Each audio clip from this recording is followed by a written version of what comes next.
పరిశీలన చేసుకున్నట్లయితే హెబ్రీలు రాసినటువంటి పత్రిక, హెబ్రీలకు రాసినటువంటి పత్రిక 5వ అధ్యాయము 8వ వచనాన్ని మనం స్టడీ చేద్దాం. హెబ్రీలకు రాసినటువంటి పత్రిక 5వ అధ్యాయము 8వ వచనం. ఆయన కుమారుడయ్యుండి తాను పొందిన శ్రమల వలన విధేయతను నేర్చుకున్నాను. దేవునికి స్తోత్రం కలుగును గాకండి. ఇక్కడ మనం చూసినట్లయితే దేవుని యొక్క వాక్యాన్ని మనం పరిశీలన చేసినట్లయితే హెబ్రీలకు రాసినటువంటి ఆ పత్రిక 5వ అధ్యాయము 8వ వచనం మనం స్టడీ చేసినట్లయితే ఇక్కడ ఒక విషయాన్ని మనం చూడగలుగుతున్నాం. ఆయన కుమారుడయ్యుండి తాను పొందిన శ్రమల వలన విధేయత నేర్చుకొనెను. ఇక్కడ ఎవరి కోసం రాస్తున్నారని మనం చూసినట్లయితే హెబ్రీ గ్రంథకర్త ప్రభు అయినటువంటి యేసుక్రీస్తు వారి కొరకు రాస్తున్నటువంటి మాట ఏంటంటే, ఆయన కుమారుడయ్యుండి తాను పొందిన శ్రమల వలన విధేయతను నేర్చుకున్నాను. ఈ యొక్క హెబ్రీ గ్రంథాన్ని మనం చదువుతున్నప్పుడు మీలో ఎంతమంది చదివారో నాకు తెలియదు. ఈ యొక్క హెబ్రీలకు రాసినటువంటి పత్రిక మనం చదువుతున్నప్పుడు ఇందులో యేసుక్రీస్తు వారిని గురించినటువంటి కొన్ని విషయాలు, ఇంతకు ముందు చెప్పబడిన అనేక విషయాలు ఇందులో మనం చూడగలుగుతుంటాం. నేను చాలాసార్లు చెప్తుంటాను, యేసుక్రీస్తు వారు ఎవరు, ఎందుకు వచ్చారు, ఎందుకు ప్రాణం అర్పించారు, ఎప్పుడు మరణించారు, ఎప్పుడు తిరిగి లేచారు అన్నదానికి ప్రతి చోట సమాధానం ఉంటుంది. ప్రతి వారు కూడా సమాధానము చెప్పగలుగుతారు. యేసుక్రీస్తు వారు ఎవరు, ఎందుకు వచ్చారు, ఎప్పుడు వచ్చారు, ఏం చేశారు, ఎప్పుడు మరణించారు, ఎప్పుడు తిరిగి లేచారు అన్న వాటికి సమాధానం మనం ఎక్కడ చూడగలుగుతామంటే మత్తయి, మార్కు, లూకా, యోహాను, అంతకు ముందు ఉన్నటువంటి పుస్తకాలు, యేసుక్రీస్తు వారి గురించి తెలియనటువంటి అనేకమైనటువంటి పుస్తకాలు, ప్రవక్తల ద్వారా తెలియజేసినటువంటి ప్రవచనాలు అన్నీ కూడా మనము చూడగలుగుతాం. కానీ యేసుక్రీస్తు వారు ప్రజెంట్ ఎక్కడున్నారో, ఏం చేస్తున్నారో అనే విషయాలు మనకు తెలియాలి అంటే అది తెలియజేసేది యొక్క హెబ్రీలు రాసినటువంటి పత్రిక. యేసుక్రీస్తు వారు మరణించిన తర్వాత పరలోకానికి ఆరోహరైన సంగతి మనకు తెలుసు.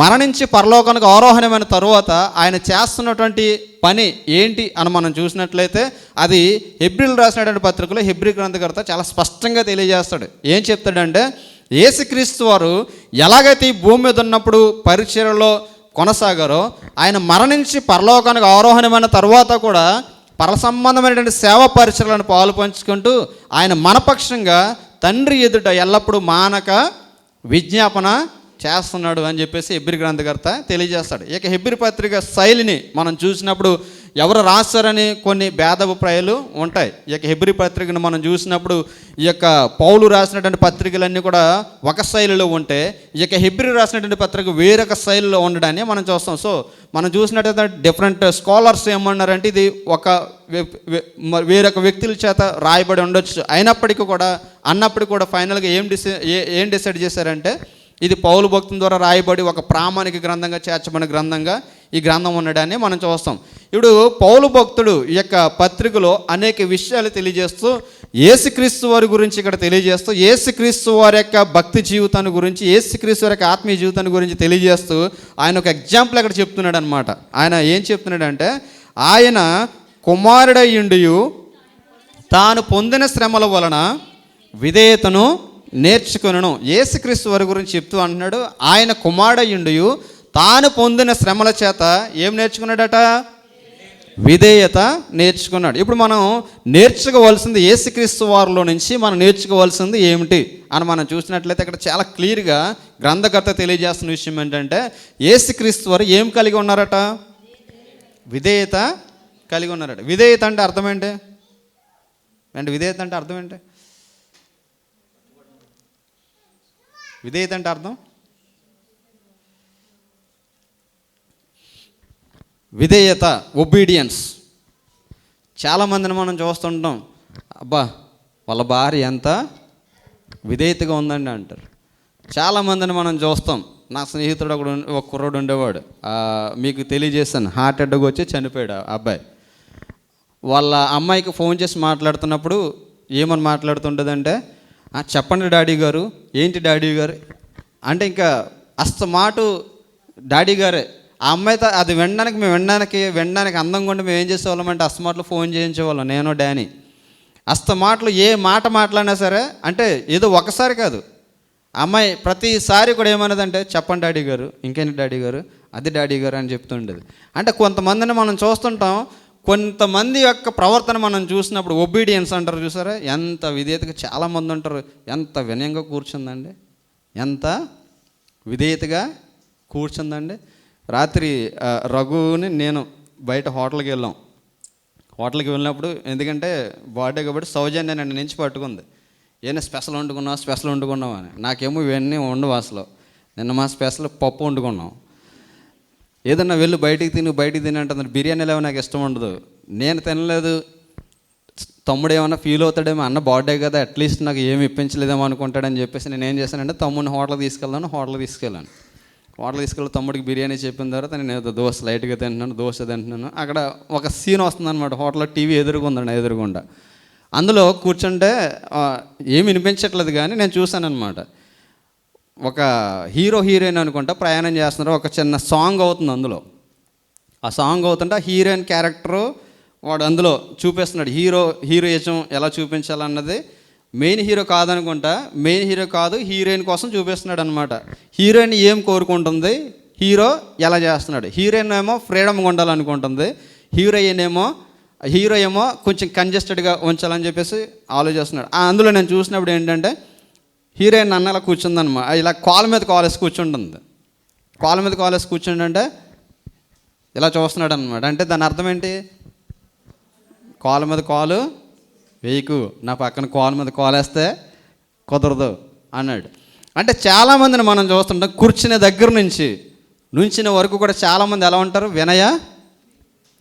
విధేయతలతో ఉంటారు. చాలామందిని చూసి చాలామంది సర్టిఫై చేస్తారు, ఎంత వినయంగా కూర్చున్నాడు, ఎంత విధేయతగా కూర్చున్నాడు. ఇలా అంటున్నానని కాదు, కానీ తమ్ముళ్ళ గురించి నేను విన్న సాక్ష్యం, బయట మన మదర్స్ అయిన వారు, సిస్టర్స్ అయిన వారు చెప్తున్న సాక్ష్యం ఏంటంటే, వచ్చిన దగ్గర నుంచి ఎండ్ అయ్యే వరకు కూడా అస్సలు ఎక్కడికి కూడా కదలకుండా పిల్లలు ఎంత బాగా కూర్చుంటున్నారు బాబా అంటున్నారు. ఎంత మంచి సాక్ష్యం అది! Absolutely correct. అది ఎందుకు చెప్తున్నారు? అంత విధేయతగా ఉంటున్నారు కాబట్టి. కొంతమందిని మనం చూస్తాం, అంతే ఇంకా పాటల బ్యాచ్ పాట అయిపోయిందనుకో, చాలా సంఘాల్లో మనం చూస్తాం, ఆ సాంగ్స్ అయిపోయిన తర్వాత మళ్ళీ ఫాస్ట్ గారు పాట ఎత్తారు అనుకోండి, డ్రమ్ము కొట్టడానికి ఎవడో ఉండడు. ఆ పాటలుగా ఉంటారు. ఆ పాటలు అయిపోయిన తర్వాత ఇంక మరలా వాళ్ళ పాట అయిపోయిందని వెళ్ళిపోతారు. అంటే ఒబీడియన్స్ అనేది చాలా ఇంపార్టెంట్. అందుకే పౌలు భక్తుడు ఇక్కడ యేసుక్రీస్తు వారి గురించి తెలియజేస్తూ, ఆయన కుమారుడై ఉండి కూడా ఏం నేర్చుకున్నాడట? విధేయత నేర్చుకున్నాడట. ఆయన కుమారుడు అనగా సర్వమాధికారం కలిగిన వాడు. కుమారుడు అంటే సమస్త ఆధిపత్యము కలిగిన వాడై ఉన్నప్పటికీ, సర్వము ఆయనతో కూడా సమాన హక్కులు కలిగి ఉన్నప్పటికీ, ఫిలిప్పీలకు రాసినటువంటి పత్రిక మనకందరూ కూడా సుపరిచితమైనటువంటి మాట. ఫిలిప్పీలకు రాసినటువంటి పత్రిక 2వ అధ్యాయము 2వ వచనం మనం చూసినట్లయితే అక్కడ మనం చూడగలుగుతాం. ఫిలిప్పీలకు రాసినటువంటి పత్రిక 2వ అధ్యాయము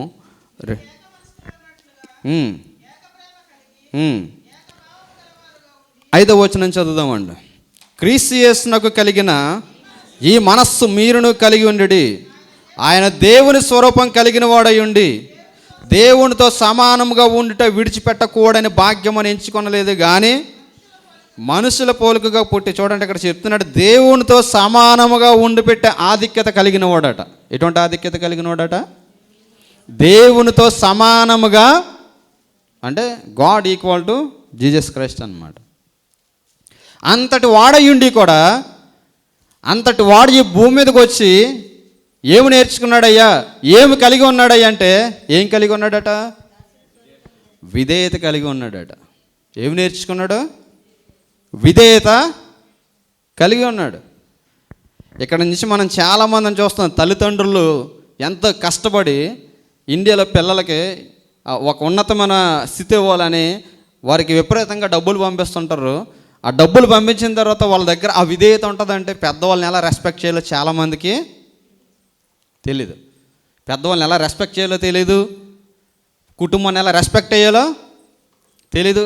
చాలాసార్లు అన్నీ మర్చిపోతారు, వారు ఎక్కడి నుంచి వచ్చారో మర్చిపోతుంటారు.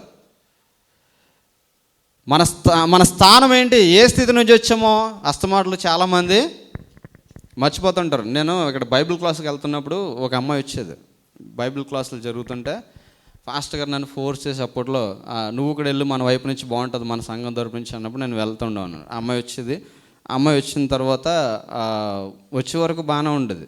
అంటే అక్కడికి మెట్రో దిగిన తర్వాత, మెట్రో దిగే వరకు ఎలా వచ్చేదో తెలియదు, కానీ ఇవన్నీ క్లిప్ అయితే పెట్టుకుని వచ్చేది. జస్ట్ అక్కడ క్లాస్ 1 hour 2 hours ఉండదు, అయిన తర్వాత వెంటనే తీసేసి నేనే ఆశ్చర్యపోయేవాడిని, ఇది మాతోటి ఉన్నాయి అమ్మాయినని. అలాగే ఏం చేస్తుందంటే హెయిర్ అంత ఇలా ఫాల్ చేసుకుని ఇలాగలా ఫాల్ చేసుకుని వచ్చేది. పాప మీ పెద్ద ఆయన అమ్మాయిని కూడా తీసుకుని వెళ్ళేవాడు, అమ్మాయిని కూడా తీసుకుని వెళ్ళేవాడు. ఒక్కొక్కసారి ఈ అమ్మాయి వాళ్ళతో వెళ్తూ మాట్లాడుతూ లేట్ చేసేసేది. ఆయన ఏజ్ ఇంచుమించు ఆల్మోస్ట్ ఒక 60 years ఉంటాయి. 60 సంవత్సరాల నుంచి వచ్చిన వాళ్ళు ఎలా ఉంటారు, ఉన్నది మాట్లాడేస్తారు. అతను చూసి చూసి చూసి ఒకసారి బాగా కోపం వచ్చేసినట్టుంది. ఇక్కడికి వచ్చినప్పటికి బాబా వీళ్ళు వెనకాల కచ్చాలు వేసుకుని పంట పాలల్లో చేసిన యాసాలన్నీ కూడా మర్చిపోయి ఇక్కడికి వచ్చిన తర్వాత ఎలా బిహేవ్ చేస్తుంటారంటే వాళ్ళు ఏదో ఎక్కడి నుంచో పైనుంచి దిగి వచ్చినట్టు, అంటే ఎంత అతనికి ఇసుకొచ్చింది అనిపించింది నాకు. అంటే చాలాసార్లు మనం ఏం చేస్తుంటాం, మన యొక్క స్థితిగతులను మనము మర్చిపోతుంటాం. యేసుక్రీస్తు వారు దేవునితో సమానముగా విడిచిపెట్టకపోవడానికి భాగ్యమని ఎంచుకొని కూడా భూమి మీదకి వచ్చి ఎలా ఉన్నాడట? విధేయత కలిగి ఉన్నాడట. ఎవరికి లోబడి ఉన్నాడట ఆయన? ఎవరికి లోబడి ఉన్నాడు? వాళ్ళ యొక్క తల్లిదండ్రులకి లోబడి ఉండేవాడట. లోకసువార్తలో మనం చూస్తాం. లోకసువార్తలో ఆయన పైన సర్వాధికారం కలిగిన వాడయండి ఈ భూమి మీదకి వచ్చిన తర్వాత భూమి మీద జన్మనిచ్చిన తల్లిదండ్రులు అయినటువంటి యోసేపుకి మరియకు కూడా ఎలా ఉండేవారట?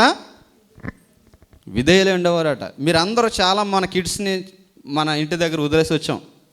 అట్లీస్ట్ ఒక్కసారైనా మనకి కంప్లైంట్ వచ్చే ఉంటుంది, వీడు మా మాట వింటలేదు, మేము ఒకటి చెప్తుంటే వీడు ఒకటి చేస్తున్నాడని.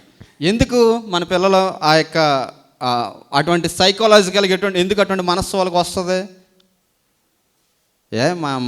మన అమ్మ నాన్న పంపిస్తుంటే వీళ్ళు పెడుతున్నారు.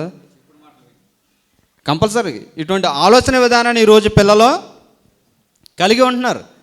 కాబట్టి ఇప్పుడు యేసుక్రీస్తు వారు పరలోకం నుంచి దిగి వచ్చి కూడా అంత ఆధిక్యత విడిచిపెట్టి కూడా మనం చూసినట్లయితే తల్లిదండ్రులకు ఎలా ఉన్నాడట? ఆయన లోబడి ఉన్నాడట. అందుకే పౌలు భక్తుడు అంటున్నాడు, మీరు యేసుక్రీస్తులోంచి నేర్చుకోవాల్సింది ఏంటి అంటే ఏమి నేర్చుకోవాలట? విధేయత నేర్చుకోవాలట. విధేయత అంటే ఏంటి? లోబడే తత్వాన్ని మనం నేర్చుకోవాలి. ఒబీడియన్స్ అన్నది ఇంపాసిబుల్ థింగ్స్ని పాసిబుల్ చేస్తుందట. విధేయత అసాధ్యమైన దానిని సాధ్యం చేస్తుంది. ఏం చేస్తుందట? విధేయత అసాధ్యమైన దానిని సాధ్యము చేస్తుంది. చూడండి, అందుకే సిట్టింగ్స్ పెడుతుంటారు. ఏదైనా వివాదం అయిందనుకోండి కూర్చోబెడతారు. ఆ కూర్చోబెట్టినప్పుడు ఎవడో ఒకటి పెద్ద ఉంటాడు, ఆ పెద్ద వచ్చి అంటాడు, మా పక్షంగా జరిగిన దానికి క్షమించండి, ఇంకెక్కడితోటి ఆఫ్ చేశాను అని చెప్పేసి వినయంగా మాట్లాడినప్పుడు అక్కడ ఉన్న వారందరూ అనుకుంటారు, అంత పెద్ద మనసు వచ్చి అడిగినప్పుడు మనం ఏం చేయాలి? మనకెందుకు భార్యాభర్తలు గొడవాడుకున్నప్పుడు తల్లిదండ్రుల దగ్గరికి వెళ్తే ఇష్యూస్, అప్పుడు తల్లిదండ్రులు వచ్చి ఏమంటారు, బాబు ఏదో నీ పెద్ద మనసుతోటి క్షమించు అని చెప్పేసి ఒక పెద్ద అయిన ఒక మాట అనగానే మిగిలిన వాళ్ళు ఏమనుకుంటారు, రే పెద్దోడు వచ్చాడు ఇంకా దీంతో ఆపే. యేసుక్రీస్తు వారిని చూసి పౌలు భక్తుడు అంటున్నాడు, ఆయన చూసి మనం నేర్చుకోవాల్సింది ఏంటంటే ఏం నేర్చుకోవాలట? విధేయత నేర్చుకోవాలి. విధేయత అంటే లోబడే తత్వాన్ని మనము నేర్చుకోవాలి. ఈ లోబడే తత్వాన్ని ఈరోజు చాలామంది నేర్చుకోలేకపోతున్నారు. అంటే ఎవరికి లోబడమని దేవుని యొక్క వాక్యం చెప్తుందంటే దేవునికి లోబడమని వాక్యము చెప్తుంది. దీని గురించి నేను చదువుతున్నప్పుడు, నేను స్టడీ చేస్తున్నప్పుడు నాకు ఆలోచన కలిగించినటువంటి, నాకు చాలా ఆశ్చర్యం కలిగించినటువంటి విషయాలు ఏంటంటే ప్రపంచంలో ఆయన చేసిన ప్రతీది కూడా ఆయనకు లోబడుతుంది. ప్రపంచంలో ఆయన చేసిన ప్రతీది కూడా ఆయనకు లోబడుతుంది. కానీ ఆయనకి ఎవడు లోబడట్లేదు, ఆయనకు లోబడిందంటూ ఉంది అంటే అది ఏంటంటే ఆయన స్వరూపంలో చేసుకున్నాడు. చూసారా, ఆయన స్వరూపంలో చేసుకున్న మానవుడు ఆయనకు లోబడే స్థితి కలిగిలేడాడు. చూడండి, ఒకసారి మనం చూసినట్లయితే మత్తయి సువార్త 8వ అధ్యాయము, మత్తయి సువార్త 8వ అధ్యాయము 27వ వచనం ఒకసారి మనం చూద్దాం. మత్తయి సువార్త 8వ అధ్యాయము. ఆ మనుష్యుడు ఆశ్చర్యపడి, ఈయన ఎట్టివాడో, ఈయనకు గాలియు సముద్రమును లోబడుచున్నామని చెప్పుకున్నారు. ఈయనకి ఏమేమి లోబడుతున్నాయట? గాలి, సముద్రం ఎవరికి లోబడుతున్నాయి? యేసుక్రీస్తు వారికి లోబడుతున్నాయి. ఈ సిచ్యువేషన్ మనకు అందరూ కూడా తెలుసు. యేసుక్రీస్తు వారు తన శిష్యులతో ప్రయాణం చేస్తూ వెళ్తున్నారు. దోణి మీద ప్రయాణం చేస్తూ వెళ్తుంటే పెద్ద తుఫాను రేగింది. తుఫాను రేగితే ఆయన ఆ యొక్క పడవ అమరమున నిద్రపోతుంటే అప్పుడు శిష్యులు కంగారు పడి, తుఫాను వచ్చేస్తుంది మన మీదకి, ఈయన చూస్తేనేమో పడుకున్నాడని చెప్పేసి, ఇదిగో మేము నశించిపోవచ్చున్నా, నీకు చింత లేదా అని చెప్పేసి వెళ్ళి లేపేస్తే ఆయన లేచి గాలిని, సముద్రమును గద్దించగానే అక్కడ మనం చూస్తాం అవి మిక్కిలి నిమ్మలమైపోయి. అప్పటి వరకు చిన్న చిన్న కెరటాలైనా వస్తున్నాయట, కానీ ఆయన లేచి గాలిని, సముద్రమును గద్దించగానే అవి ఏమయ్యాయట? మిక్కిలి నిమ్మలమైపోగానే అక్కడ ఉన్న శిష్యులు చూసి అనుకుంటున్నారట, ఈయన ఎవరు? ఈయనకి గాలియు సముద్రమును లోబడుచున్నవే. గాలి, సముద్రము ఏమయ్యాయట? ఏంటి ఎవరికన్నా లోబడతాయి గాలి, సముద్రం? గాలి, సముద్రం ఎవరికన్నా లోబడతాయా? ఎవరికి లోబడవు. కానీ ఆయన లేచి గాలిని, సముద్రం గద్దించగానే వెంటనే ఏమైంది? ఆ గాలి, సముద్రం కూడా అణిగిపోయింది. చూడండి 1వ అధ్యాయము మార్కు సువార్త 1వ అధ్యాయము 27వ వచనం మనం చూస్తే, 1వ అధ్యాయము 27వ వచనం మనం చూసినట్లయితే, అందరూ విస్మయం ఉంది, ఇదేమిదో, ఇది క్రొత్త బోధగా ఉన్నది, ఈయన అధికారముతో అపవిత్రాత్మలకును ఆజ్ఞాపింపగా అవి ఆయనకు లోబడుచున్నవని ఒకరితో ఒకటి చెప్పుకున్నరి. ఏమి లోబడుతున్నాయట? అపవిత్రాత్మలు. ఎవరికి లోబడుతున్నాయి? దెయ్యాలట. ఎవరి మాట వింటున్నాయట? దెయ్యాలు ఎవరి మాట వింటున్నాయి? దేవుని మాట విన్న వాళ్ళు ఎవరు చెప్పండి? దెయ్యాలా, విశ్వాసులా? దేవుని మాట ఎవరు వినరు? దెయ్యాలా, విశ్వాసులా? దేవుడు ఉన్నాడు, మంచిది, దెయ్యములను చూచి వణుకుచున్నావు కదా అంటాడు యాకోబు పత్రికలో. దెయ్యాలు దేవుని చేసి ఏం చేస్తున్నాయట? వణుకుపోతున్నాయట. దెయ్యాలు చూసి ఇక్కడ చూసేవారు ఆయన ఒక మాట సెలవిచ్చి గద్దిస్తుంటే అపవిత్రాత్మల సైతం పారిపోతుంటే అక్కడ ఉన్నవారు కూడా అందరూ కూడా ఏమనుకుంటున్నారు, అయ్యో ఈయన ఎట్టువాడు, ఈయనకు గాలి, సముద్రం లోబడుతున్నాడు కొంతమంది అనుకుంటుంటే అక్కడ అపవిత్రాత్మలు చెప్తున్నాడు క్లియర్గా. వారిని ఎక్కడికి వెళ్ళమంటే అక్కడికి వెళ్ళిపోతున్నాయి. ఆయన గెదరా సైన్యుల దేశంలోనికి వెళ్ళి అక్కడ అడుగు పెట్టాడు. అక్కడ సమాధిలో ఒకటి తిరుగులాడుతున్నాడు.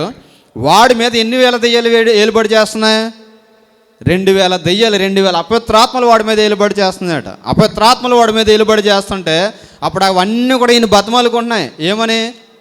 దయచేసి మమ్మల్ని నాశనం చేయొద్దు, మమ్మల్ని అదిగో పందుల గుంపులోనికి వెళ్ళిపోవడానికి ఆజ్ఞాపించి. ఎందుకంటే అక్కడ వాయిస్ అక్కడ చాలా క్లియర్గా రికార్డ్ చేయబడి ఉంటుంది. అదేమనంటే ఆయన వాటిని మాట్లాడనియ్యలేదు. దేవునికి స్తోత్రం కలుగును గాక. అంటే ఆయన ఎదురుకుండా ఏం మాట్లాడబట? దెయ్యాలు మాట్లాడవు. దెయ్యం లోపలని మాట్లాడేస్తుంది. కానీ మీకు డెవిల్ స్పిరిట్ ఉన్నటువంటి క్యారెక్టర్ ఏంటి తెలుసా? డెవిల్ స్పిరిట్ ఎప్పుడు కూడా డైరెక్ట్గా అటాక్ చేయలేదు అది. చూడండి, అందుకే ఎలాగ మెలకుగా ఉన్నవాడి మీద గాలి పడడం ఎప్పుడన్నా చూసారు మీరు?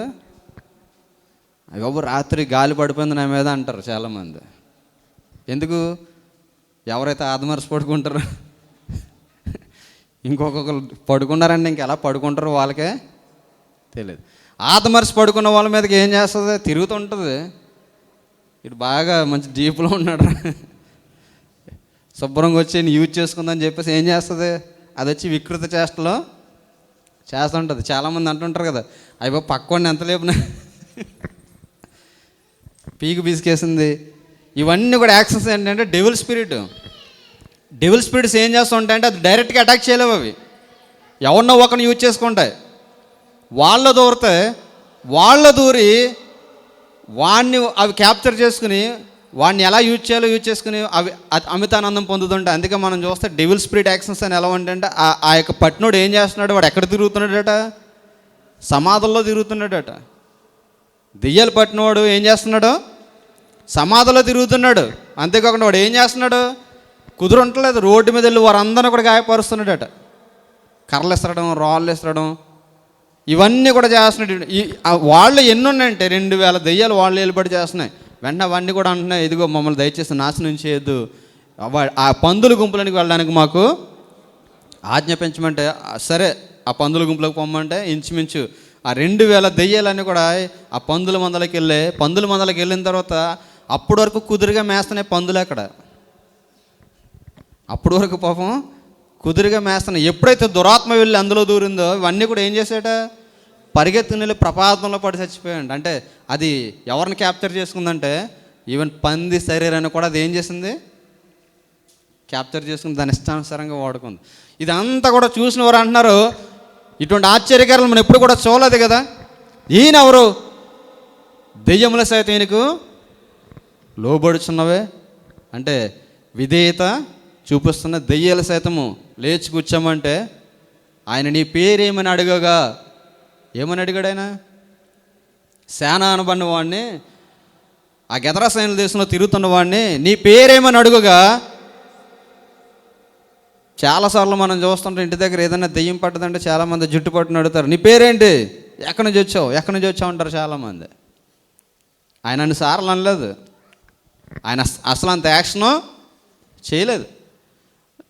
వెంటనే నిలబడమని అవి అలా అడగగానే నీ పేరేం పేరు అడగగా, నేను సేన అంటే ఇంకా అనేకములు అన్నమాట. అంటే దేవుడు ఆయన ఒక్క మాట అడిగితే ఈవెన్ అపవిత్రాత్మ కూడా ఎంత ఒబిడియంట్గా సమాధానం చెప్పిందట, నిలబడి సమాధానం చెప్పింది. అంటే ఆయన ఎదురుగా నిలబడితే ఏదైనా సరే మాట వినాల్సిందే. చూడండి అక్కడ మనం చూస్తే ఆ దెయ్యాలు పట్టినవాడు, ఆ దెయ్యాలన్నీ కూడా ఆయన నుంచి వదిలిపెట్టి పారిపోతే అప్పుడు ఆ ప్రాంతంలో ఉన్న వారందరూ కూడా వచ్చి, దయచేసి నువ్వు మా ప్రాంతాన్ని విడిచిపెట్టి వెళ్ళిపోమని ఆయన గెంటేస్తారు ఆ ప్రాంతం నుంచి. అంటే ఆయన చేర్చుకునే లక్షణాన్ని ప్రజలు కలిగలేరు. యేసుక్రీస్తు వారి గురించి అదే చెప్తుంది వాక్యం. పౌలు భక్తుడు చెప్తున్నాడు ఏంటంటే, ఆయన కుమారుడు అయ్యిండి కూడా ఏం నేర్చుకున్నాడంటే, ఏమి కలిగి ఉన్నాడంటే విధేయత కలిగి ఉన్నాడు. విధేయత కలిగి ఉండడం అంటే ఏంటంటే ఆయన ప్రతి దానికి కూడా లోబడే తత్వాన్ని కలిగి ఉన్నాడు.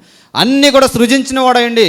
నేను సారిసారిగా చెప్తుంటాను. కొలస్సీలు రాసినటువంటి పత్రిక 2వ అధ్యాయంలో మనం చూస్తే, కొలస్సీలు రాసినటువంటి పత్రిక 2వ అధ్యాయము, కొలస్సీలు రాసినటువంటి పత్రిక 1వ అధ్యాయము 15వ వచనం మనం చూసినట్లయితే, ఆయన అదృశ్య దేవుని స్వరూపయ్యి సర్వ సృష్టికి ఆది సంభూతుడైనాడు. చూడండి అక్కడ వాక్యం చెప్తుంది, ఆయన అదృశ్య దేవుని స్వరూపయ్యి సర్వ సృష్టికి ఆది సంభూతుడు. ఆది సంభూతుడు అంటే అర్థం ఏంటి? ఆది అంటే ఎప్పుడో పురాతన కాలంలో ఉన్నది, సంభూతుడు అంటే దానికి ముందే ఉన్నవాడు. ఆయన అదృశ్య దేవుని స్వరూపి సర్వ సృష్టికి కూడా ఏమైనాడట, ఆది సంభూతుడైనాడు. అంటే సర్వ సృష్టి సృజించక మునుపు కూడా ఎలా ఉన్నాడట, దేవునితో సమాన హోదాని కలిగి ఉన్నాడట. దేవునికి స్తోత్రం కలుగును గాక. దేవునితో ఎటువంటి ఆధిక్యతను కలిగి ఉన్నాడు, దేవునితో సమాన హోదాని కలిగి ఉన్నాడు. మనం చూస్తాం ఇక్కడి నుంచి మనం ఇండియా వెళ్ళిన తర్వాత ఏదైనా ఆర్టీసీ బస్సులో ప్రయాణం చేయాలనుకోండి, ఎలా ఉంటుంది అసలు? ఇక్కడ ఎక్కడ అనుకోండి చాలామంది. ఎందుకంటే మనకి ఇక్కడి నుంచి వెళ్ళిన తర్వాత ఆటోమేటిక్గా మన అన్నీ కూడా మారిపోతాయి. ఏంటి ఆర్టీసీ బస్సు, మనం చేసిన ప్రయాణాలు మర్చిపోతాం. ఎవడెక్కుతాడు రా, ఎవడెళ్తాడు, అవసరమైతే ఒక ఆటో మాట్లాడండి, ఒక ట్యాక్సీ మాట్లాడని అంటారు. కానీ ఎవరు కూడా రెడ్ బస్ ఎక్కడానికి ఎవరో కూడా ఇష్టపడరు. చాలా చులకనగా మనం చూస్తాం. ఎందుకంటే మనం ఇక్కడ ఒక స్టాండర్డ్స్ నుంచి వెళ్ళాం కనుక మనకి ఎలా ఉంటుందంటే అది కొంచెం ఎక్కువగా ఉంటుంది. అంటే ఎవరు వెళ్తారు అని చెప్పేసి, ఎవరు ఏమనుకుంటారని చెప్పేసి. నేను చాలాసార్లు వెళ్ళాను అలాగా ఆర్టీసీ బస్సులో. అంటే నేను ఇక్కడి నుంచి వెళ్ళిన తర్వాత 2-3 సార్లు ఆర్టీసీ బస్సులోకి వెళ్ళాను. 2-3 సార్లు ఆర్టీసీ బస్సు ఎక్కి మా ఇంటి ముందు దిగి నేను లాక్కునే వెళ్ళిన అనుభవం లేకుండా, ఎందుకంటే మన దేన్ని కూడా మర్చిపోకూడదని. ఇప్పుడు అఫ్కోర్స్ మనకే అలాగ అనిపిస్తే, ఇక్కడ మనం ఏదో పని చేయడానికి వచ్చాం, ఈ పని చేయడానికి వచ్చినట్టు మనకి ఇండియా వెళ్ళిన తర్వాత ఇండియా అంత చీఫ్గా కనపడితే ఆయన ఎవరట, సర్వ సృష్టికి కూడా ఎవరట, ఆది సంభూతుడు. క్రిందకి ఇంకా చదవండి. యాలయనగా ఆకాశం అందున్నవయు భూమి అందున్నవయు దృశ్యమైనవి కానీ అదృశ్యమైనవి కానీ సింహాసములైనను ప్రభుత్వములైనను ప్రధానులైనను అధికారములైనను సర్వమును ఆయన యందు సర్వమును ఆయన ద్వారాను ఆయనను బట్టి ఈ ప్రపంచంలో ఉన్న ప్రతి వస్తువు కూడా ఎవరు సృజించారట? ఎవరు డిజైన్ చేశారట? ఆయన డిజైన్ చేశాడట. ఇప్పుడు ఆయన డిజైన్ చేసినటువంటి ఆయన మాటకు లోబడే ఆ ప్రపంచంలోనికి ఆయన ఎలా వచ్చాడట? ఒక సామాన్య వ్యక్తిగా వచ్చి, ఒక సామాన్య వ్యక్తిగా జీవించి ఏం కలిగి ఉన్నాడట? విధేయత కలిగి ఉన్నాడట. అసలు ఆ స్టేజ్ కానీ నాకు కానీ మనకు కానీ అంటే మనం ఏమైనా వాళ్ళని తెలుసా? అసలు ఏం మాట్లాడుతున్నాను నేను ఎవరినో తెలుసా అని 100 సార్లు చెప్పుకుందాం. మనం ఏం చెప్పుకుంటాం? 100 సార్లు మన కోసం చెప్పుకోవడానికి మనం ప్రయత్నం చేస్తాం. ఆయన ఎంత విధేయత చూపించాడంటే, ఎంత ఆధిపత్యం కలిగిన వాడు. అందుకే శిష్యుల యొక్క పాదాలు కడిగే వరకు కూడా అంతగా విధేయత చూపించాడు, విధేయత కలిగి ఉన్నాడు. ఇలా అంటున్నారని ఏమనుకోద్దు, కానీ తల్లిగారు మంచి సాక్ష్యం చెప్పారు. నేను మా తమ్ముడు చాలా మరి హెల్ప్ చేశాడండి అని చెప్పేసి. నిజంగా ఇటువంటి అంటే బాండింగ్స్ యొక్క కొన్ని సార్లు కొన్ని విషయాలు మనకు తగ్గడానికి మనకి ఇగో ఎలా ఉంటుందంటే, నేనెందుకు మాట్లాడాలి, నేనెందుకు చెయ్యాలి, నేనెందుకు అలా ఉండాలనుకుంటాం. కానీ మనకు ఒకే ఒక్క మాదిరి, ఆ మాదిరి ఎవరంటే ప్రభు అయిన యేసుక్రీస్తు వారు. అసలు ప్రభు అయిన యేసుక్రీస్తు వారు ఇంత ఆధిపత్యం కలిగి ఉండి, ఇంత సర్వమును సృజించిన వాడు ఏంటి, ఆయన ఏమి నేర్చుకున్నాడు అంటే, ఏమి కలిగి ఉన్నాడట? విధేయత కలిగి ఉన్నాడట. అందుకే విధేయత కలిగి ఉన్న పౌలు అంటున్నాడు, మీరు కూడా ఆయన వంటి మాదిరిని మీరు కలిగి ఉండండి. ఇప్పుడు మనం చూస్తే సర్వమును ఆయన ద్వారా, సర్వమును ఆయన చేత సృష్టించబడ్డాయి, అయినప్పటికీ ఆయన అంత విధేయత కలిగి ఉన్నాడు. కానీ ఇక్కడ మనం చూస్తుంటే ఎవరు విధేయత కలిగి ఉండట్లేదు, ఎవరు దేవునికి లోబడట్లేదు అంటే, దేవుని పిల్లలని చెప్పుకుంటున్న వారు ఎవరికి లోబడట్లేదట? దేవునికి లోబడట్లేదట. మనకందరూ కూడా తెలుసు, యెషయా గ్రంథము 1వ అధ్యాయం 1వ వచనం మనం చూస్తే అక్కడ మనం చూడగలుగుతాం. యెషయా గ్రంథము 1వ అధ్యాయము ఆ మొదటి నుంచి కొన్ని వచనాలు మనం చదివితే, యెషయా గ్రంథము 1వ అధ్యాయము 2వ వచనం చదవండి. యెహోవా మాట్లాడుచున్నాడు, ఆకాశమా ఆలకించు, భూమి చెవియొగ్గు, నేను పిల్లలను పెంచి గొప్ప వారినిగా చేస్తుని, వారు నా మీద తిరగబడ్డారు. ఎవరు తిరగబడ్డారట? ఎవరు పిల్లలు? ఆకాశం ఆలకించు, భూమి చెవియొగ్గు, నేను పిల్లవారిని పెంచి గొప్పవారినిగా చేసేదని. వారు ఏం చేశారో తెలుసా? నా మీద తిరగబడ్డారు. తిరగబడ్డానికని విధేయత చూపించడానికి ఎంత క్వైట్ ఆపోజిట్ అన్నమాట. యేసుక్రీస్తు వారు దేవుని కుమారుడయ్యుండి కూడా విధేయత చూపిస్తే, దేవుని స్వరూపంలో పుట్టి దేవుని కొరకు జీవించేస్తున్నాడని ప్రజలు, దేవుని చేత అద్భుతాలు పొందుకున్నాడని ప్రజలు, దేవుని చేత ఘనమైన కార్యాలు పొందుకున్నాడని ప్రజలందరూ కూడా ఏం చేస్తున్నారట? ఆయన మీద తిరుగుబాటు చేస్తున్నారట. అక్కడ మనం చూసినట్లయితే ఈయన ఫీల్ అంతా కూడా దేనితో చెప్పుకుంటున్నాడు? ఈ ఫీల్ అంతా కూడా ఎవరితో చెప్పుకుంటున్నాడు? ఇప్పుడు మీరు మీ పిల్లలు మీ మాట వినలేదనుకో, మీ భర్తతో మీరు చెప్పుకుంటారు, లేదని మీ భర్త మీతో చెప్పుకుంటాడు. ఇప్పుడు దేవుని కోపం వచ్చిందంటే దేవుడు ఎవరితో చెప్పుకుంటాడు చెప్పండి? దేవునికి బాధ వచ్చినప్పుడు దేవుడు ఎవరితో చెప్పుకుంటాడు? ఎవరితో చెప్పుకోవాలి? అందుకే ఎవరితో చెప్పుకుంటాడంటే ఆయన చేసిన సృష్టితో చెప్పుకుంటున్నాడు. ఏమనంటే, చంద్రుని ఎక్కడ ఉండమన్నాడు అక్కడ ఉన్నాడు, సూర్యుడు ఎక్కడ ఉండమన్నాడో. అంటే గెలాక్సీ గురించి మీరు స్టడీ చేసి చూస్తే చూడండి ఒకసారి, సైన్స్ ఫిజిక్స్ గురించి మీరు స్టడీ చేయండి. దేవుడు ఒక సూర్యుడికి ఒక చంద్రుడికి, ఒక సూర్యుడికి ఒక భూమికి ఎంత డిస్టెన్స్ పెట్టాడు, అంత డిస్టెన్స్లో తిరగడానికి దేవుడు నియమించాడు. ఆయన సృష్టి చేసిన దగ్గర నుంచి ఇప్పటి వరకు కూడా అదే కొనసాగుతుంది. ఆయన మాటకే లోబడుతున్నాయి, ఆయన చెప్పింది చెప్పినట్లే జరుగుతున్నాయి. కానీ ఇక్కడ మనం చూసినట్లయితే మనుషుడు మాత్రం ఆయనకు లోబడే తత్వాన్ని కలిగలేడు. అందుకే ఈ బాధ అంతా కూడా ఆయన ఎవరితో చెప్పుకున్నాడంటే ఆకాశంతో చెప్పుకున్నాడు. ఆకాశమా ఆలకించు, భూమి చెవియొగ్గు, నేను పిల్లలను పెంచి గొప్పవారుగా చేస్తే వారు నా మీద ఏం చేస్తున్నారో తెలుసా? వారు నా మీద తిరుగుబాటు చేస్తున్నారు. చూడండి అక్కడ మనం చూస్తే, ఎద్దు తన కామందు నెరుగును, గాడిద తన సొంత వాడిని తోడు. ఈవెన్ జంతువులు కూడా లోబడుతున్నాయట. ఈవెన్ పశువులు కూడా లోబడుతున్నాయి. ఎద్దు తన కామందు నెరుగును, గాడిద తన సొంత తోడు తెలుసుకును, ఇశ్రాయేలుకు తెలియలేదు, నా జనులు యోచింపరు. 5వ వచనం మనం చూస్తే, నిత్యము తిరుగుబాటు చేయొచ్చు. ఏం చేస్తారట? ఒకసారి కాదట తిరుగుబాటు. ఇంక నిత్యము ఏంటట అంటే ఏమి లేదు వాళ్ళ దగ్గర, లోబడే మనస్సు లేదు, ఒబీడియన్స్ అనేది లేదు. అందుకే పౌలు భక్తుడు అంటున్నాడు, మీరు క్రీస్తుని చూసి నేర్చుకోవాల్సింది ఏంటంటే విధేయత నేర్చుకోండి. చూడండి, అందుకే యాకోబు రాసిన పత్రికలో మనం చూస్తాం. యాకోబు రాసిన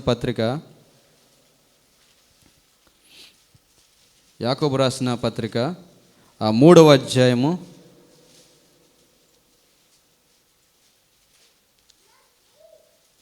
3 నుంచి కొన్ని వచనాలు మనం చదువుదాం. 3వ అధ్యాయం 3 నుంచి కొన్ని వచనాలు మనం చదువుదాం. చూడండి, గుర్రములు మనకు లోబడుటకై నోటికి కళ్ళెము పెట్టి వాటి శరీరమంతయు త్రిప్పుదము కదా. గుర్రాలు మనకు లోబడ్డానికి అంటే ఈవెన్ యానిమల్స్, జంతువులు సైతము లోపరుచుకునేలా చేయొచ్చట. గుర్రాలు మనకు లోబడ్డానికి ఏం చేస్తారట? నోటికి కళ్ళెం పెడతారు. చూడండి, అందుకే గుర్రం పరిగెడుతున్నప్పుడు ఆ డైరెక్షన్ మార్చడానికి నోటికి ఏం పెడతారు వాళ్ళు? కళ్ళెం పెడతారు. ఆ కళ్ళెం లేకపోతే వాడు ఆ కళ్ళెని ఎలా లాగలేదనుకో, దాని ఇష్టం వచ్చినట్టు అది పరిగెత్తుకుని వెళ్ళిపోద్ది. అందుకే గుర్రాలు లోబడ్డానికట వాటి యొక్క నోటికి కళ్ళెం పెట్టుదాము కదా, వాటి శరీరం అంతయు త్రిప్పుదము కదా, వాడలను కూడా అవి ఎంతో గొప్పవై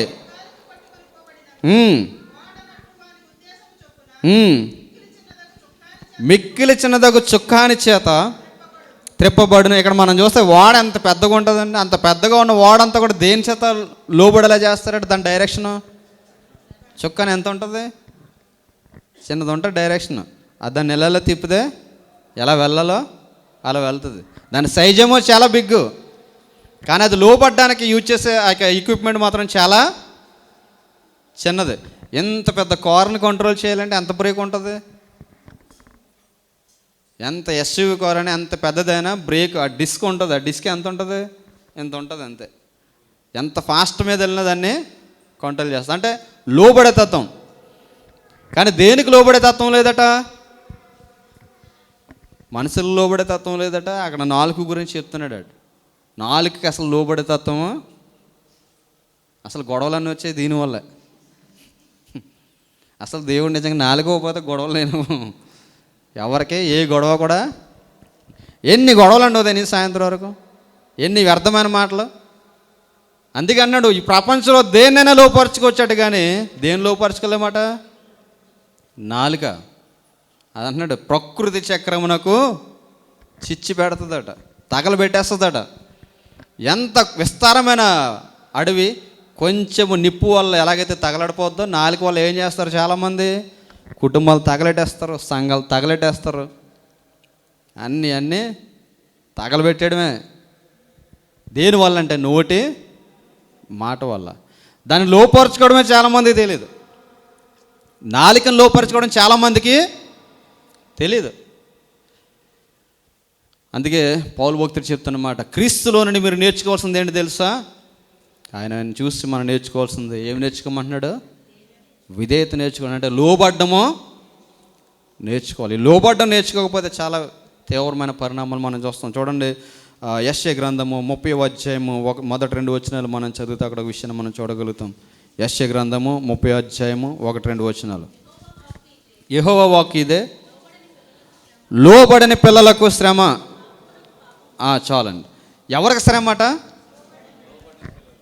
లోబడిన పిల్లలక, లోబడని పిల్లలక? లోబడని పిల్లలకు శ్రమ. అందుకే వాక్యం చెప్తుంది, క్రీస్తు వల్ల మీరు ఒబీడియన్స్ కలిగి ఉండండి. మీరు శ్రమకు కాకుండా ఆశీర్వాదములకు మీరు కారకులు కండి. దేవునికి మీరు లోబడినట్లయితే దేవుని యొక్క ఆశీర్వాదాలు, దేవుని యొక్క దీవెనలు, దేవుని పోలు నడుచుకునే వారుగా ఉంటారని దేవుని యొక్క వాక్యం చెప్తుంది. ఉదయకాల సమయంలో మనం ఎవరికి లోబడుతున్నాం? చాలామంది దేవునికి లోబడరు.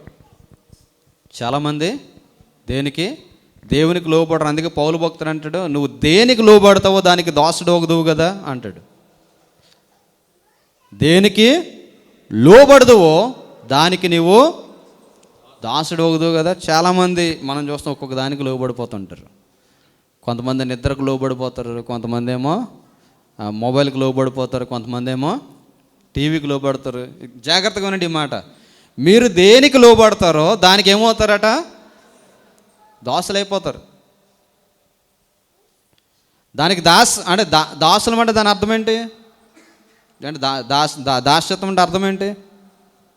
ఇంకా నీ చెప్పు చేతలో నువ్వు ఉండవు. దేని చెప్పు చేతలోకి వెళ్ళిపోతావు అంటే అది దానికి చూడండి, రోమిలకు రాసినటువంటి పత్రిక 6వ అధ్యాయము 16వ వచనం. రోమిలకు రాసిన పత్రిక 6వ అధ్యాయము 16వ వచనం. లోబడుటకు దేనికి మిమ్మును మీరు దాసులుగా అప్పగించుకుందరో అది చావు నిమిత్తముగా పాపమునకే గాని నీతి నిమిత్తముగా విధేయతయే గాని దేనికి మీరు లోబడుదురో దానికే దాసులగుదరని మీరు ఎరుగరా? ఇక్కడ జీవం గురించి పాపం గురించి తెలియజేస్తున్నాడు. అంటే రెండు, నువ్వు దేవునికి లోబడితే ఎలా ఉంటావట? నీతిమంతుడిగా జీవిస్తావట. కానీ పాపానికి లోబడితే ఎలా ఉంటావట? లోకానికి లోబడితే ఎలా ఉంటావు? నువ్వు పాపిగా మిగిలిపోతావు. దేవునికి మనం లోబడి జీవిస్తున్నామా లేదంటే ఈ లోకానికి మనం లోబడి జీవిస్తున్నామా అన్నది అది ఎవరు చాయిస్ అంటే గాడ్ మనకే ఇచ్చాడు. చూడండి ఏమంటున్నాడు అక్కడ మరలా 16వ వచనం మనం చూస్తే, మీరు దాసులుగా దేనికి అప్పగించుకుందరో అది చావు నిమిత్తము పాపమునికే కానీ నీతి నిమిత్తముగా విధేయతకే కానీ దేనికి మీరు లోబడుదురో దానికే దాసులగుదరని మీరు ఎరుగరా? అంటే నువ్వు దేనికి అప్పగించుకుంటావో దానికే ఏమవుతావు? నువ్వు దాసుడు అయిపోతావు. ఆడు సిగరెట్కి బానిస అయిపోవడం అంటే వాడు దానికి దేనికి అప్పగించుకున్నాడు? సిగరెట్కి అప్పగించేసుకుంది తన హోల్ లైఫ్. చాలామంది త్రాగుడికి బానిస అంటే అర్థం ఏంటి? స్లేవ్. అది ఇంగ్లీష్ నన్ను మీరు అందరు ఎలా చూస్తున్నారు కాబట్టి స్లేవ్ అంటున్నాను. స్లేవ్ అంటేనే బానిస. స్లేవ్ అంటే బానిస. బానిస అంటే ఏంటి? నువ్వేది చెప్తుంది నేను చేస్తాను రా బాబు అంటాం. అంటే అది మన మాట వినడం కాదు, కానీ ఎవరి మాట అది వింటుందట? దాని మాట మనం వింటామట. దాని మాట మనం ఒకసారి కొంచెం స్టాప్ చేసి రోజు మనం వెళ్ళాము. ఏ స్థానం నుంచి మనము పడిపోతున్నాం? ఆడు చెప్పే మాట ఏంటంటే, ఒరే ఆడితో ఎవడు కూర్చోాలన్నా భయపడిపోతున్నారా.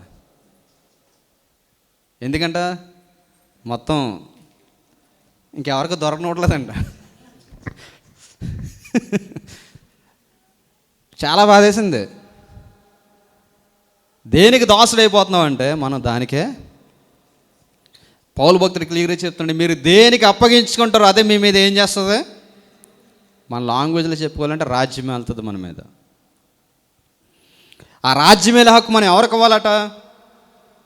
దేవునికి ఇవ్వాలట. నీతికి మనల్ని మనం అప్పగించుకుంటే అది మనకు జీవాన్ని ఇస్తుందట. లోకానికి మనం అప్పగించుకుంటే అది మనకి ఏం తీసుకొస్తుందట?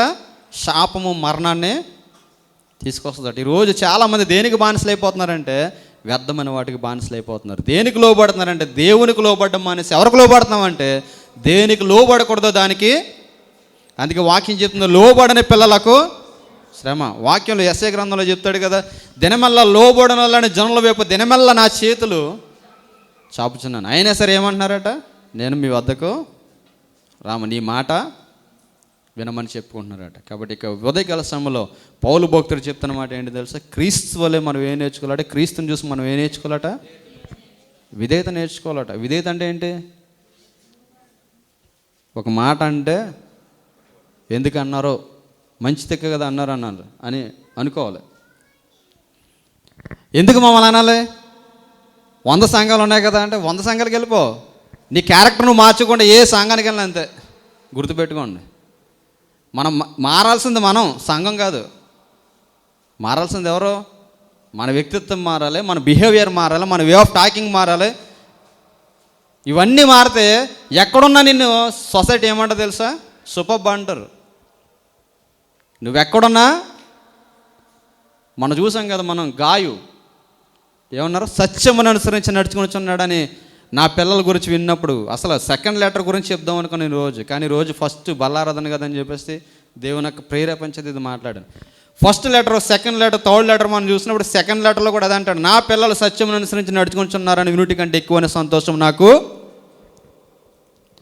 ఈ సంఘం నుంచే సంఘానికి వచ్చారండి, ఇక్కడ ఎంత బాగా పాటలు పాడుతున్నారని చెప్పుకున్నారని వెళ్ళను కూడా.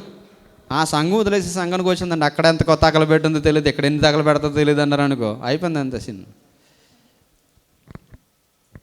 మన గురించి చెప్పుకోవాల్సిన సాక్ష్యం ఏంటి? నువ్వు ఎక్కడున్నా ఏం చెప్పుకోవాలి తెలుసా?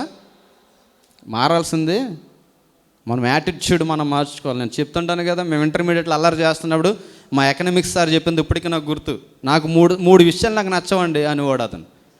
ఇంట్రడక్షన్ రే అల్లరి చేయకుండా అని చెప్పాడు కదా, నాకు 3 విషయాలు నచ్చవన్నాడు. ఒకటే ఈ యొక్క జల్లుల్లో గులకరాలు వేసిన సౌండ్, 2 ఆ రాళ్ళు నలిపే సౌండ్, 3 క్లాస్ జరుగుతున్నాడు మీ సౌండ్ అని చెప్పి అప్పుడు ఒక ఎగ్జాంపుల్ చెప్పాడు అనమాట. ఆ ప్రైమ్ మినిస్టర్, ఫ్రాన్స్ దేశానికి సంబంధించిన ప్రైమ్ మినిస్టర్ ఒకసారి ఇండియా దేశం వచ్చినప్పుడు, స్వతంత్రం వచ్చిన కొత్తలో జవహర్లాల్ నెహ్రూ వాకింగ్ తీసుకెళ్ళాడు. మార్నింగ్ వాక్ తీసుకెళ్తూ ఢిల్లీ వీధిలో తిప్పుతుంటే అక్కడ ఒకటి చెంపించుకుని ఎక్కడికి వెళ్తున్నాడు? అప్పుడు మనకి ఇంకా బాత్రూమ్ సిస్టమ్ లేదు, రోడ్ల పక్కన కూర్చునే సిస్టమ్ కాబట్టి ఈయనేమో ఫ్యాషనబుల్గా పాపం ఈ యొక్క ప్రకృతిని ఆస్వాదిస్తాడని చెప్పేసి ప్రెసిడెంట్ ఏం చేశాడట, ఈ రోడ్డు మీద తీసుకుని వెళ్ళాడట. వాకింగ్కి వెళ్ళినప్పుడు అక్కడ రోడ్డు పక్కన కూర్చుని చెంపించి కూర్చున్నాడట. అప్పటికి ఇంకా అంత డెవలప్డ్ కాదు. అప్పుడు ప్రైమ్ మినిస్టర్ చూసి అన్నాడట, mister president, what is going to B happen in your country అని చెప్పేసి అన్నాడట. జవహర్లాల్ నెహ్రూ తల తీసినట్టు అయిపోయిందట. ఎందుకు? సామాన్య వ్యక్తి కాదు, ప్రైమ్ మినిస్టర్. అయిపోయింది. కొన్ని రోజుల తర్వాత జవహర్లాల్ నెహ్రూ మరలా ఫారెన్ విజిట్కి వెళ్ళాడు, సేమ్ అదే కంట్రీ. ఫారెన్ విజిట్కి వెళ్ళినప్పుడు సేమ్ అక్కడ వీళ్ళిద్దరూ మార్నింగ్ వాక్ వెళ్తుంటే సేమ్ అదే టైపులో మరలా ఒక వ్యక్తి కనిపించాడట ఫ్రాన్స్లో. జవహర్లాల్ నెహ్రూ అనుకున్నాడట, అప్పుడు దొరికేశాను, ఇప్పుడు ఇతను దొరికాడని చెప్పేసి, mister president, you said in my country what is going to be your country, now what is going to be your country అని చెప్పేసి అన్నాడట. అప్పుడు అన్నాడట ప్రెసిడెంట్ అన్నాడు, immediately take that blasted and shoot him అన్నాడట. ఏమన్నాడు? వెంటనే అతన్ని షూట్ చేసామంటే సోల్జర్స్ ఏమో పట్టుకుని తీసుకొచ్చారట. I told you guys shoot him immediately, why you brought him అంటే, sorry sir he's an Indian అన్నాడట. ఏమన్నారు?